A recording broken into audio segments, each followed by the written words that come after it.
at this very moment, Aer Lingus shareholders are voting on a number of resolutions at the EGM, which is supposed to pave the way for the IAG takeover.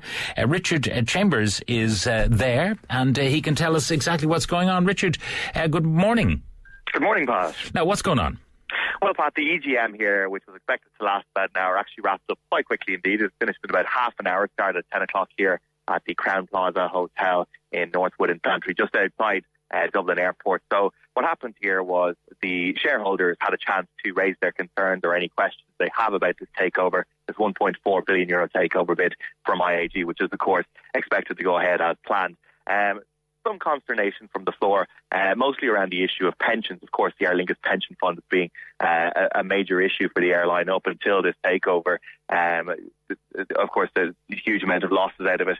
Deferred pensioners, of course, lost about 60% of the value of their own pensions. So there was actually a protest outside the meeting here, and some pensioners who do own shares in the airline were inside at the EGM to put their questions to Colin Barrington, the chairman of Aer Lingus. One of them was Vincent McCabe, who raised a lot of concerns about the pension funds and about the loss to people who have given so many years of service. He himself had given 40 years of service. This is what he had to say to Colin Barrington.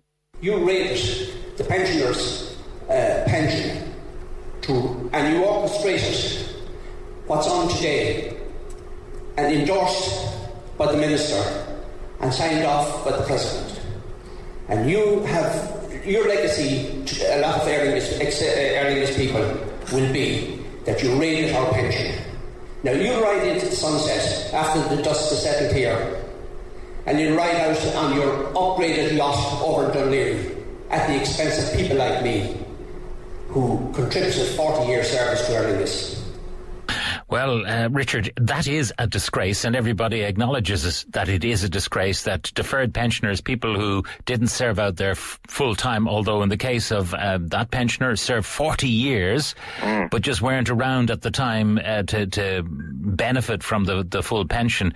I mean, that is shocking, and big money being given to all those concerned, including the board members and executives, and the deferred pensioners who serve the company well are left high and dry. Well, that's the concern they've expressed here, Pat. Of course, there's about 40 people, I think, would have been outside the EGM protesting. They've all since left now that it has wrapped up.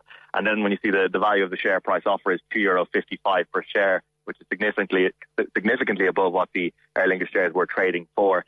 You can see where their anger and their concern come from in that regard. We should actually know the outcome of that vote. I mean, it is expected to pass. All of the major shareholders in Aer Lingus are behind it. The government, Ryanair, Etihad are all behind this IAG takeover. We won't actually know about how the vote has gone until Aer Lingus tells the stock market ahead of that 5 p.m. deadline, which was set by IAG.